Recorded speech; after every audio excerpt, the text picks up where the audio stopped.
Hello. This year marks the 10th anniversary of this channel, and to celebrate I've been looking back at some of those early videos and asking myself, if I were to remake any of these today, what would they look like? And one of those videos was this one. 5 surprising things that Americans have said to me. When I made that video, I'd only lived in the country for 7 years. I was practically a novice. But now, 10 years later, I have a much larger back catalogue of the strangest, weirdest, and sometimes dumbest things Americans have ever said to me. Now, I don't want you to think that this is just some unnecessary pile-on against Americans. After all, I think my American wife would make the reverse video about British people. Plus, I also make dumb comments. We all do. We're human and mostly stupid. But since this channel is about my life in America, it's time to put Americans to the sword, and if you're okay with that and you haven't yet subscribed to this channel, do that now.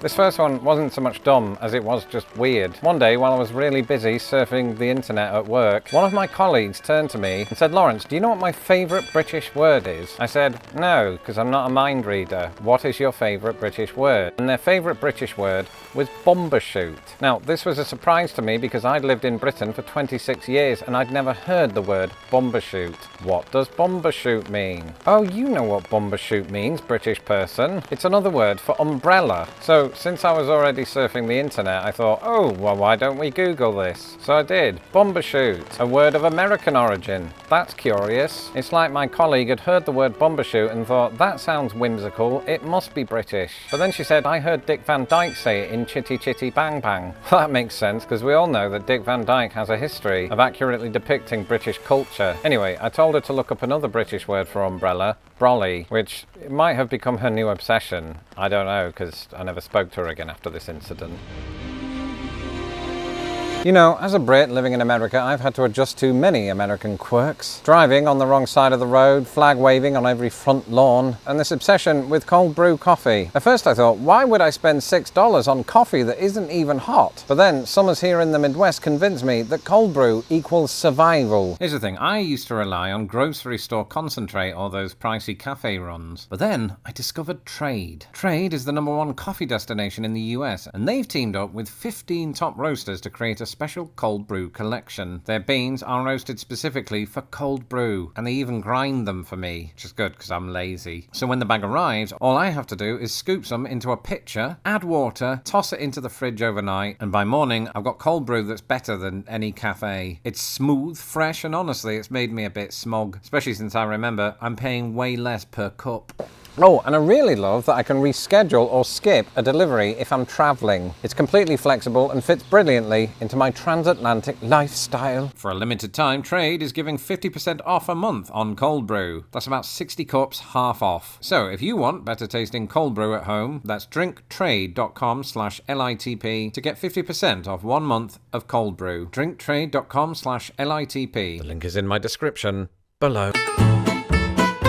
This one happened to me quite recently. I was attending a farmer's market, which is just something that happens to you once you hit 40. I'm walking along, minding my own business, when a man with a clipboard smiles at me. And when that happens to an introvert, there's only 2 things you can do. Pretend to be interested in what he has to say, or pretend to look at onions. But this guy was savvy. He knew that people didn't look at onions if they were already carrying them. So he pulled me into his sphere of influence with 3 terrifying words. "Hey there, buddy," like I'm a dog. I was so mortified that I don't really remember what I said next, but it was something along the lines of, "Sorry, my wife handles our finances, and if she weren't on the other side of the market buying lingonberries, she'd tell you we're not interested." Before I could say those words, he allayed my fears by paying me a compliment. "Dude, that is one awesome t-shirt." For context, I was wearing this t-shirt, and even though I knew he was using a well-known sales technique to manipulate me into funding his uncle's pyramid scheme, I appreciated his taste in presidential caricatures. But then he said something really dumb that made me mentally want to rip up the contract that he probably wanted me to sign. He pointed again at the shirt, and without a hint of irony, he said, Is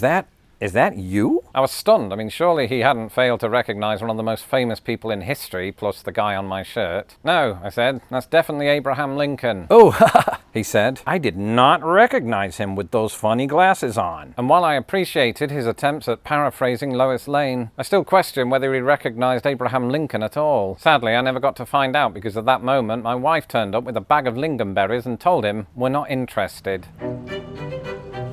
On this channel, I use the word Britain a lot, usually just as a shorthand way of saying either England, United Kingdom, what have you, when in reality, Britain has a very precise definition: Scotland, Wales, and England, because that's what Britain is. Basically, it's this part of the British Isles. And there was an American in the comments who thought they knew better than me, who said, don't forget about Ireland. And actually, I think this might be a common misconception among Americans. And to be fair, it is all a bit confusing, because contrary to popular belief, Ireland is part of the British Isles, which is defined as Britain plus Ireland and Northern Ireland and the seas that are around it. And I suppose the other part that really causes confusion is that we have the United Kingdom. That itself is different from Britain and does include Northern Ireland, but not Ireland. Even I'm confused now. So then he said, no, look at your passport. It says the United Kingdom of Great Britain and Northern Ireland. Clearly Ireland is part of Britain. And they somehow couldn't figure out that what that meant was the United Kingdom is literally that. It is the unification of Great Britain and Northern Ireland. And Ireland has nothing to do with any of it. It's its own country under its own jurisdiction. It didn't fight in World War II. They prefer the word soccer, and their passports look like this. So no, when I'm defining Britain, there's no reason that I would include Ireland or Northern Ireland or anything Irish whatsoever. You know what? The Irish people prefer it that way. Actually, a lot of Scottish people don't claim to be British, or Welsh people. It's just the English. About 92% of the dumbest stuff that's ever been said to me was said when I worked in a call centre. And for those of you who don't know, a call centre rep's career begins with about 4 weeks of training. And this is to prepare you for life on the floor, where you will take several calls and contract many diseases. And one day our trainer was recounting this story of a customer who wanted an international phone plan because she was flying to Amsterdam. Now, one of the chatty people in the class, because all classes have them, asked the question, where's Amsterdam? And that is not the part that took me aback, because at least that person had the curiosity to ask the question. What took me aback was the trainer's response. He said, I'm not sure, but I think it's in England somewhere. Anyway, that's not important. And I'm like, hello, it's important to me, because if I'd have known that England had those kind of cafes, I wouldn't have spent £300 on a ferry. Sadly, nobody seemed to get the joke, so I explained, Amsterdam is the capital of the Netherlands, and yes, it's legal over there. And that same chatty person looked in my direction and said, what's legal over there? Well, that put me in a rubbish position, because now all of the eyes were on me. Would it be a wise move to utter such a taboo word in a training class like this one? And then I remembered I didn't really want the job anyway, so I just said it. What's legal over there? Education.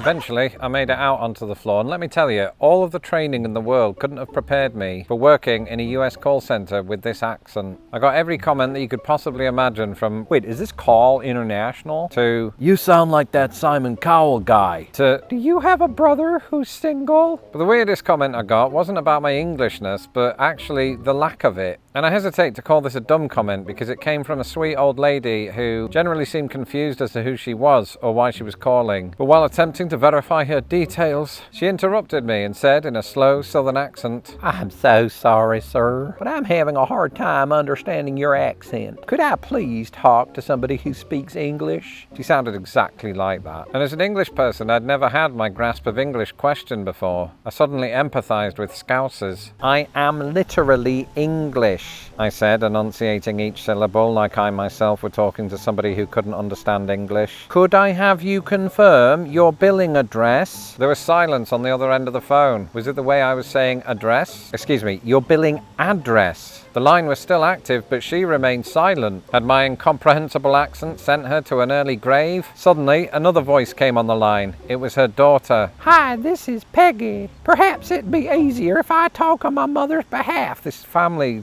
they all sounded really weird. And this brought its own set of problems, because in order to speak with Peggy, I had to get her mother's verbal permission. How would I do that without an English-to-English translator? And then it hit me. I could temporarily hire Peggy for the role. Peggy, put me on speaker so your mother can hear both of us. Okay, can you hear me? Yeah, now ask her this. Do you give the gentleman permission to discuss your account with Peggy? Do you give the gentleman permission to discuss your account with Peggy, with me? She said with surprising fluency. Her mother responded with, yes, the English word for yes. Finally, we verified the address, which meant that I could now move forward with the next question on my script. And how can I help you with your cell phone service today? Wait, did you say cell phone service? I'm trying to reach the 700 Club. I'm sorry to waste your time, sir. Goodbye. So those are some of the wackier things Americans have said to me. Let me know some of the top ones you've heard over the years, but you know, keep it civil. And in the meantime, continue your heroic journey through my back catalogue by going here. Until the next video,